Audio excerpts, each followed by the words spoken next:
Well, good afternoon to all of you and all of those on the webcast. Hello as well. Well, it's been quite a week, but we look forward to the Sabbath that we can relax and be delivered from some of the things that happen in this world. The last time I spoke, I covered a scripture that some think it shows the Sabbath is no longer necessary to be kept. And that scripture is Colossians 2, verse 16 and 17. I told you back then that I thought that was the main scripture that people use. And so I did some research on the internet using 7 AI engines, and I asked the question, I didn't write the question down, but it was something like this: is there a New Testament scripture that says the Sabbath is no longer binding? Something to that effect. And the answer I got was 5 of the 7 said 2 Colossians 16 and 17, which was the verses I had planned on speaking about. But also, in second place to those two scriptures, Romans 14 came in. It said Romans 14, specifically verse 5, Romans 14:5. So what I want to do today is to show you that Romans 14 does not teach that at all, and it's just plain as could be once you understand some of the words that were written there, that it can't be. The title of my message is Romans 14 and the Strength of Context. Romans 14 and the Strength of Context. So if now we could show a video, and a little bit of satire here, but it points up the issue of context. There we go. I hope you can read that. Yeah, it's pretty loud. I can't read that much. Turn around. Anyway, you can see it. I can do all things through quoting a scripture out of context. Now, that's satire. Nobody really believes that, I don't think. I hope not. But sadly, some people do that. They quote a scripture out of context, and they said, see there? That proves the point. So that's enough of that video.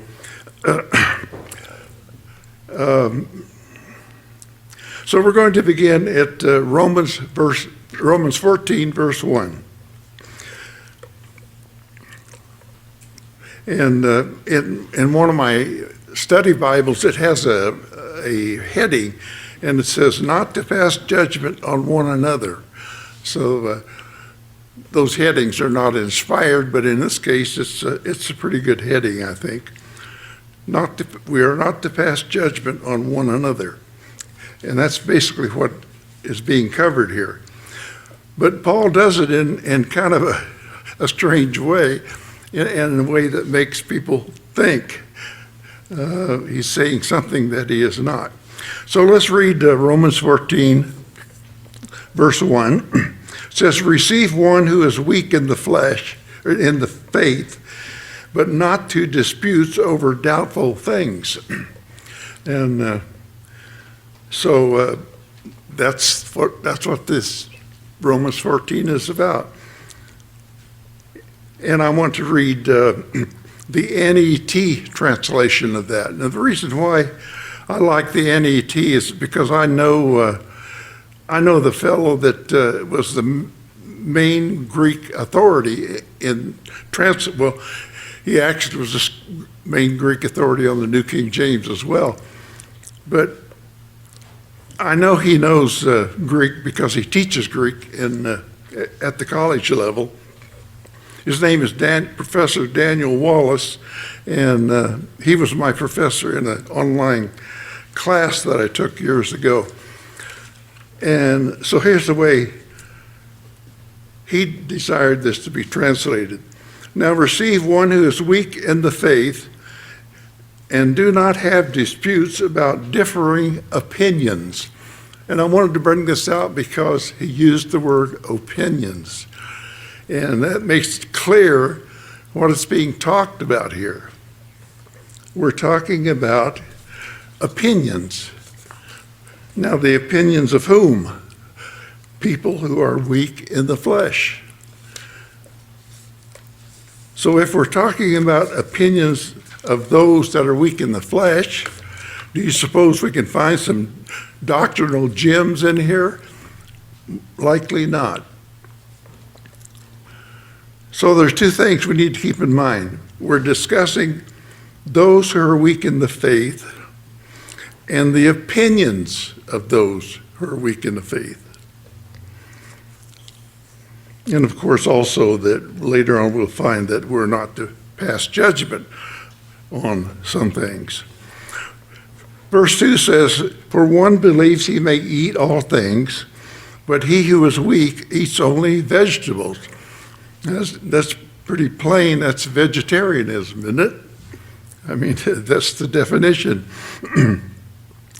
Verse 3 says, let not him who eats despise him who does not eat, and let not him who does not eat judge him who eats, for God has received him. So he says God has received him. In other words, it's not against the doctrine to be a vegetarian. Did you know that? I'm sure most of you did. Who are you to judge another servant? To his own master he stands or falls. And who is his master? Of course, Jesus Christ is his master. Indeed, he will be made to stand, for God is able to make him stand. So Paul is getting to the message here that we're not to be judgmental. But there's a caveat to that. Judgmental about opinions as if they don't disagree with God's law. If they disagree with God's laws and precepts, then that's another thing. When I first read this recently and years ago, I thought, well, I don't think in the first century vegetarianism was a big deal. But actually, I found it was. The Greeks taught vegetarianism, and the first vegetarian that, well, maybe not the first, but the one that I know of in Greek is Pythagoras. And you've probably heard of him before about a squared plus b squared equals c squared and all that stuff. And also Plutarch also carried on his teaching that vegetarianism was a good thing. Now, the reason they believed that is because they thought animals had souls. And of course, we know animals do not have souls. They are living souls, but they do not have a soul. So anyway, let's go on here. Romans 14, verse 5. And this is one of the scriptures that really send people for a spin. It says, one person esteems one day above another, and another esteems every day alike. Let each be convinced in his own mind. Well, I'm going to go ahead and read some more and then come back to explain verse 5. He who observes the day observes it to the Lord, and he who does not observe the day to the Lord, he does not observe it. And then he says, he who eats, notice he brings up that again, eats to the Lord, and gives God thanks, and he who does not eat to the Lord, he does not eat and gives God thanks. Verse 7, again, I'll explain that verse as well later. For none of us lives to himself, and no one dies to himself. Verse 8, for if we live to the Lord, and if we die to the Lord. Therefore, whether we live or die, we are the Lord's. For to this end Christ died and rose and lived again, that he might be Lord of both the dead and the living. But why do you judge your brother? Here again, he's returning to the main point. Or why do you show contempt for your brother? For we shall all stand before the judgment seat of Christ. For it is written, as I live, says the eternal, says God, the Lord, every knee shall bow to me, and every tongue shall confess to God. So then each of us shall give account of himself to God. Therefore, let us not judge one another anymore, but rather resolve this, not to put a stumbling block or a cause to fall in our brother's way. So you can see there, we're not talking necessarily about doctrine, we're talking about opinions. And Paul is saying, if it's not against God's law, let it be. Don't be judgmental, let it be. So let's go back to Romans 14, verse 5. He says, one person esteems one day above another, and another esteems every day alike. Let each be fully convinced in his own mind.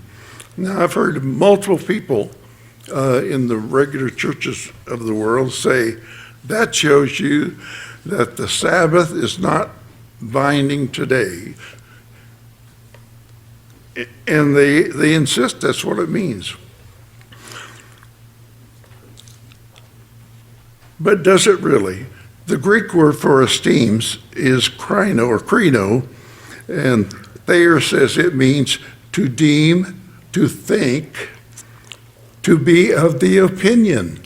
Here again, we're talking about people's opinion. So it's in effect saying one person has the opinion that one day is above another, and so on. And then the next verse nails down what people miss. He who observes the day observes it to the Lord, and he who does not observe the day, to the Lord he does not observe it. A little bit of cumbersome language, but then he says, he who eats. So are we talking about a day of worship, or are we talking about a day where he who eats to the Lord, and he gives thanks, God thanks, and he who does not eat, to the Lord he does not eat, and gives God thanks. So this verse proves that verse 5 has nothing to do with worshiping God in the way of a holy day or anything. And again, the Greek words bear that out. The Greek word observe, and I didn't break out all the Strong's numbers for these. I don't have time to do that. The Greek word for observe has nothing to do with worship. The Greek word is phroneo, and it has to do with one's opinion. Again, it has to do with one's opinion. The last part says the issue is whether to eat or to refrain from eating. In other words, whether to fast or not. Even though it doesn't use the word fast, if you're not eating, what are you doing? You're fasting. It's as simple as that. Now, what was going on here apparently, we know, for example, in Luke 18, it talks about the Pharisee that says, I fast twice in a week, twice in a week. And the day, people think that it was Monday and Thursday. I don't know why they know, how they know that, but it was Monday and Thursday. And apparently what is happening is that in Rome, there were lots of Jews. In Rome, there were about 40,000 Jews, and the population of Rome at that time was about 1 million. So that's quite a number of Jews living there. And so apparently the the Christians were picking up on their idea that fasting was a good thing, a righteous thing to do. And so that's what he's discussing here without being crystal clear as to what he's talking about. By calling it a fast, he talks about eating and not eating, which is fasting or not fasting, right? So what he's saying here, that some choose to fast certain days, and that's their opinion, and it is permissible. There's nothing wrong with that if they want to do that. There's nothing wrong with that. There's scripture in Timothy that kind of relates the fast, or no, that's vegetarianism. I don't want to bring that up now. We're past that. But there's no hint there of choosing Sunday over the Sabbath, is there? So then we come to Romans 14:14. And guess what?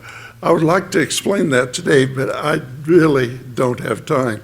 And the reason is it's a difficult scripture to explain, because on the surface it says that Paul says, I know that there is no unclean thing on earth, or something to that effect.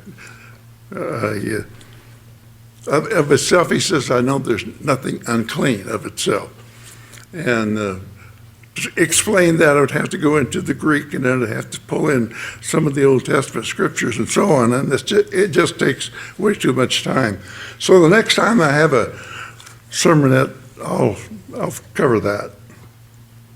So let me summarize here. Number one, the subject matter of Romans 14, the first part at least, is not being judgmental about opinions of some members.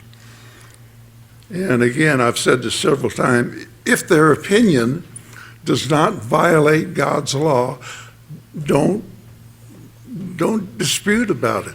If somebody wants to be a vegetarian, there's no, as far as I know, there's no specific command in the Bible that says vegetarianism is wrong. I think it's not a good idea, but that's my opinion. Number two, the purpose of the letter is to teach that we're not to change I'm misreading my own note. The purpose of the letter is not to change or modify God's moral law. It has nothing to do with God's moral law of the Sabbath and so on, or clean and unclean foods or whatever.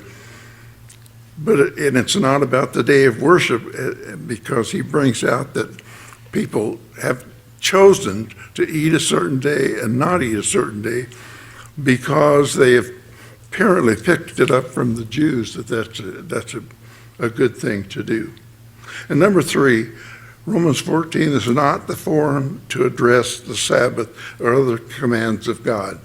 As a matter of fact, the book of Romans never mentions the Sabbath that way. In other words, the word Sabbath never appears in Romans. And some people will wonder why. The reason why is the converted Christians in the first century already knew about the Sabbath. They already knew about it.